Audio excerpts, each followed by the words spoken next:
Hi, welcome to Future Technos. Today, we are diving into the idea of vlogging with the DJI Osmo 360. Many people have been curious if this little camera could be a real option for creators who want to tell their story without carrying around heavy gear. I decided to put it to the test in a very casual way by actually living with it for a day and seeing if it could handle different kinds of real situations. Vlogging is not just about capturing a perfect cinematic shot. It is about showing moments, emotions, and life as it happens. So, what better way to test it than by starting the day with something simple, messy, and very real? The day began in a slightly rough way. I woke up still feeling the effects of the night before. Not exactly fresh, but that is the point of a real vlog. Life is not polished all the time, and vlogging should reflect that. With the Osmo 360 in hand, I decided to take it along as I went out for some breakfast. I ended up with a proper English breakfast. Nothing glamorous, just a plate full of food that could bring me back to life. The interesting part was how easy it was to record the moment without worrying about angles. The camera captures everything around you, so I didn't have to think too much about framing. Later on, I could simply reframe the parts I wanted to highlight. That is one of the main advantages of using a 360 camera for this kind of content. You just set it up, live the moment, and edit later. Eating breakfast might not sound like an important test, but it really is. Most people who want to vlog are not filming grand adventures every day. They are filming food, walks, small routines, and conversations. These are the building blocks of everyday storytelling. What I noticed is that the Osmo 360 handled this kind of scenario really well. Even when I wasn't in the mood to set up angles, the camera made sure everything was captured. That is where its strength lies. Later, as I carried the camera around, I noticed that people reacted to it. Some came up to me and asked what it was. That is something anyone who vlogs in public will understand. People are curious, and sometimes they worry about privacy. With a 360 camera, it becomes even more of a talking point. Many assume that because the lens points in all directions, it records everything and everyone. While that is partly true, most of the time the final video only uses the parts you choose. This means you are not necessarily putting every stranger on camera, but explaining that to people can be tricky in the moment. Still, it reminded me of one of the real challenges of vlogging. You are not just recording yourself, you are also interacting with the world around you. After breakfast, I headed into Winchester.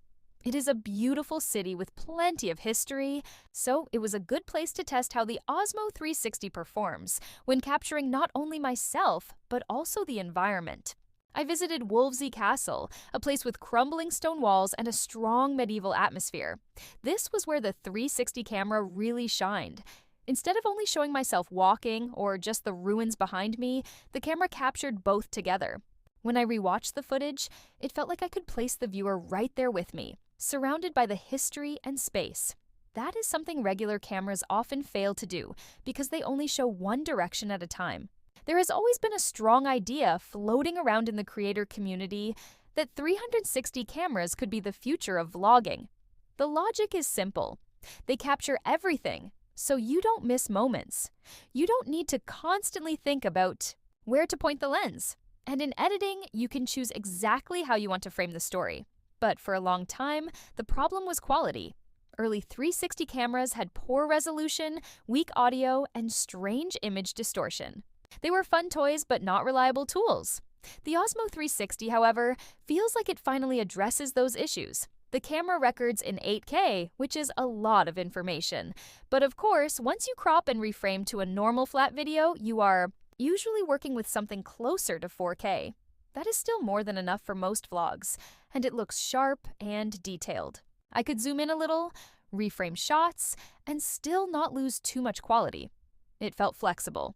I did notice that the color reproduction looked better than older 360 cameras, especially in D-Log mode, which gives more room for grading.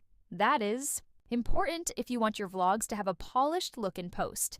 The ease of use is also a big point. With a normal camera, you need to think about tripods, GorillaPods, or constantly flipping the screen to check framing. With the Osmo 360, you simply hold it, talk, and know you are in the shot. Editing gives you the chance to polish things later. There are stitch lines in 360 footage where the two lenses combine, but DJI has done a good job keeping them less visible if you position the camera correctly. Learning where to hold it and how to angle it helps avoid problems, but the learning curve is small. Accessories are also worth mentioning. DJI has released mounts, tripods, and a quick-release system that makes it easier to swap between handheld, tripod, or extension pole setups. That matters a lot for vloggers. Nobody wants to waste time struggling with screws and clamps while out in public. The quick release, in particular, feels like something that makes vlogging flow more naturally. However, not everything was perfect. I did run into overheating.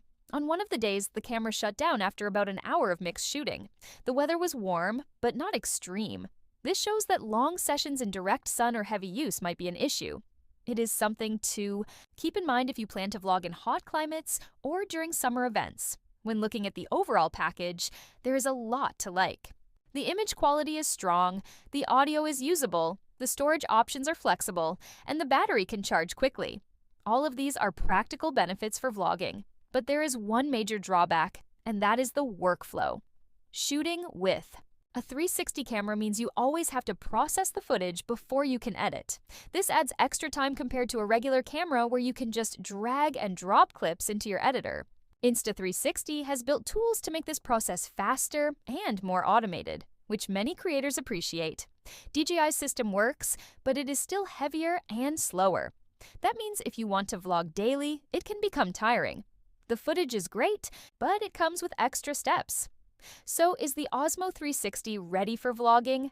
In my opinion, yes, but with trade-offs. If you value flexibility and want the safety of capturing everything without worrying about framing, it is a fantastic tool. If you are looking for speed and simplicity in your workflow, it might feel like too much effort. The good news is that it has finally reached a level of quality where the results look professional and engaging. It is not a gimmick anymore, it is a real option. And that brings us to the end of this test. Vlogging with the DJI Osmo 360 has been a mixed but mostly positive experience. It reminded me why creators have always been excited about 360 cameras, and also why they hesitated in the past. Now, the technology feels ready. The only question left is whether the workflow fits your style. I would love to hear your thoughts on this. Do you see yourself using a 360 camera for vlogs, or do you still prefer traditional setups? Thanks for joining me today, and I'll see you in the next video.